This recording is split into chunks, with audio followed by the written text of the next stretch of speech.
Kita ke informasi lainnya. Tim nasional taekwondo kategori POM-C Beregu Putra meningkatkan persiapan tim sebelum turun di SEA Games 2025 Thailand.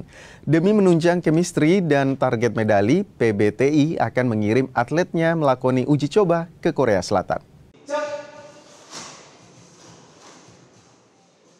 Digelar di Gor Popki Cibubur, Jakarta, pelatnas taekwondo kategori POM-C menjalani latihan intensif di bawah arahan pelatih Maulana Haider. Selain menurunkan atlet terbaik di kategori Kyorugi, PBTI juga menurunkan atletnya di kategori Beregu POM-C Putra. Muhammad Alfi Kusuma, Muhammad Rizal, dan Muhammad Hafiz Fahrurozi yang merupakan peraih perunggu SEA Games Vietnam kembali menjadi perwakilan Indonesia di Thailand nanti. Beberapa kejuaraan dan training camp dipersiapkan PBTI untuk menunjang performa mereka.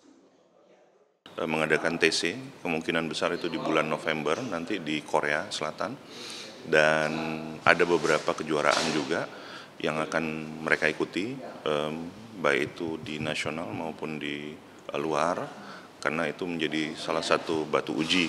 Nah, jadi untuk mengetahui seberapa solid dan seberapa siap kesiapan dari tim POM-C kita. Overall semuanya sudah maksimal, paling 20%-nya itu kesamaan gerakan yang kecil-kecil saja izin. Begitu, minor saja ya. Sisanya fisik kami sudah masuk ke benchmark, teknik juga sekarang sudah alhamdulillah sudah sama chemistry-nya, tinggal yang kecil-kecil saja. Sementara atlet taekwondo kategori Kyorugi kini sedang menjalani training camp di Korea Selatan.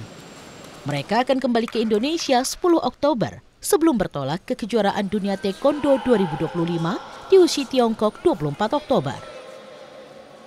Rinintaniken Roy Ilman, Kompas TV, Jakarta.